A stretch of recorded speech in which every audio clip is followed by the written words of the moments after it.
News, सच जरूरी है। दर्शकों, ब्रेक के बाद आप सभी का स्वागत है। यह है MNS न्यूज नेटवर्क और आप देख रहे हैं MNS न्यूज टीवी। मैं हूं आपके साथ सोनल। तो आइए देखते हैं आज की कुछ खास खबरें। समृद्धि महामार्ग से निर्धारित समय से पूर्व पहुंचे वाहनों पर कार्रवाई। समृद्धि महामार्ग में दुर्घटना पर लगाम लगाने के लिए कई तरह से प्रयास किए जा रहे हैं। महामार्ग में वाहनों के लिए स्पीड लिमिट तय है, बावजूद इसके वाहन फर्राटे से दौड़ते हैं, जिस वजह से लगातार दुर्घटनाएं हो रही है। अब गंतव्य पर तय समय से पहले पहुंचने वाले वाहनों पर कार्रवाई शुरू की गई है। समृद्धि महामार्ग में लगातार हादसे हो रहे हैं। इन हादसों की कई वजह सामने आई है। हादसों के कारणों में को खोजकर उन्हें रोकने के प्रयास शुरू है। इन्हीं प्रयासों के तहत अब तेज रफ्तार से दौड़ने वाले वाहनों पर कार्रवाई का सिलसिला शुरू किया गया है। राजमार्ग में हादसों की कई वजह सामने आई है, जिसमें से एक प्रमुख वजह से तय लिमिट से अधिक स्पीड में दौड़ने वाले वाहन। इन वाहनों पर स्पीड गन से निगरानी रखी जा रही है। ऐसे ही एक वाहन जो जालना से निकलकर नागपुर पहुंचा, उस पर कार्रवाई की गई। यह वाहन तय की गई स्पीड लिमिट की सीमा को तोड़ते हुए आधा घंटा पहले ही नागपुर पहुंच गया था। जालना से नागपुर के लिए निकला वाहन क्रमांक MH23AR 8100 वाहन समृद्धि महामार्ग के रास्ते नागपुर के लिए निकला था। महामार्ग में वाहनों के लिए तय 120 किलोमीटर प्रति घंटे की रफ्तार से 3 घंटे में नागपुर पहुंचना था, लेकिन वह वाहन 2.5 घंटे में ही पहुंच गया। नागपुर पहुंचने पर RTO नागपुर की टीम ने वाहन को पकड़कर कार्रवाई की। आइए बढ़ते हैं अगली खबर की तरफ। संजय राउत के कारण 40 विधायक छोड़कर गए। अनिल बोंडे बोले, अजित पवार के जाने के जिम्मेदार भी वही होंगे। राज्य में पिछले कई दिनों से राजनीतिक उथल-पुथल मची है।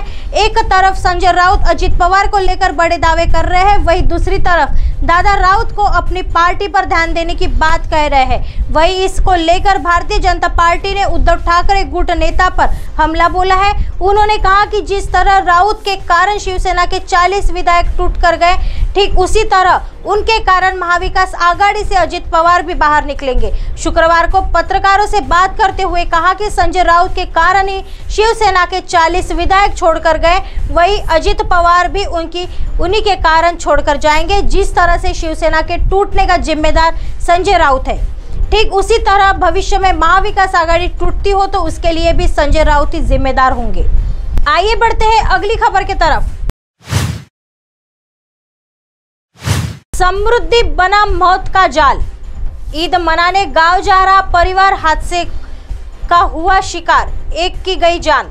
महाराष्ट्र सहित विदर्भ में समृद्धि लाने वाला महामार्ग बताया जाने वाला हिंदू हृदय सम्राट बालासाहेब ठाकरे समृद्ध महामार्ग मौत का जाल बनता जा रहा है। ईद मनाने के लिए अपने मूल गांव जा रहा एक परिवार दुर्घटना का शिकार हो गया। इस हादसे में एक व्यक्ति की मौत हो गई, वहीं 4 लोग गंभीर घायल हो गए हैं, जिन्हें इलाज के लिए जालना के अस्पताल में भर्ती कराया गया है। मृतक की पहचान डॉक्टर अब्दुल खालिक उम्र 52 वर्ष के रूप में बताया जा रहा है। पुलिस से मिली जानकारी के अनुसार मुंबई में डॉक्टर अब्दुल खालिक अपनी पत्नी, बेटा बेटी और ड्राइवर के साथ ईद मनाने के लिए कार क्रमांक MH02FE 8876 से अपने मूल गांव अमरावती के दरियापुर तहसील के एवड़ा आ रहे थे।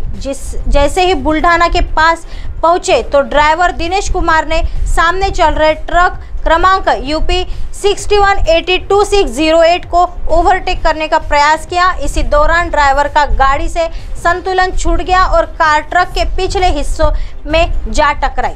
हादसा इतना भीषण था कि कार के सामने का एक हिस्सा पूरी तरह चकनाचूर हो गया। वहीं सामने वाली सीट पर बैठे डॉक्टर अब्दुल खालिक की मौके पर ही मौत हो गई। वहीं उनकी पत्नी अमरीन, बेटा अमन और बेटी मुस्कान गंभीर रूप से घायल हो गए। घटना की जानकारी मिलते ही पुलिस एम्बुलेंस लेकर तुरंत मौके पर पहुंची और स्थानीय नागरिकों की मदद से घायलों को बाहर निकाला और इलाज के लिए जालना के अस्पताल में भर्ती कराया गया। वहीं इस हादसों में राजमार्ग पुलिस ने कार ड्राइवर दिनेश कुमार के खिलाफ मामला दर्ज कर आगे की जांच शुरू कर दी है। बुल्ढाना बना हादसों का हॉटस्पॉट पॉइंट। बुल्ढाना जिले के 2 तहसीलों से समृद्धि महामार्ग का 87 किलोमीटर लंबा रास्ता गुजरता है। जब से यह महामार्ग बना है तब से हादसों का दौर शुरू है। वही बुल्ढाना हादसों का हॉटस्पॉट पॉइंट बन गया है।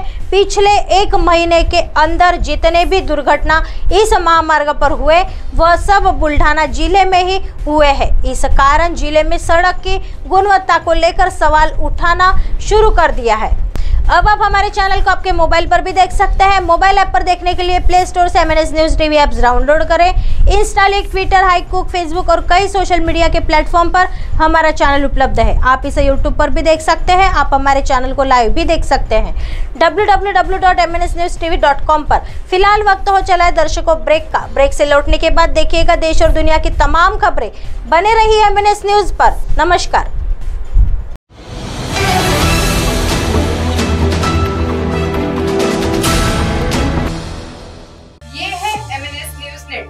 और आप देख रहे हैं MNS न्यूज।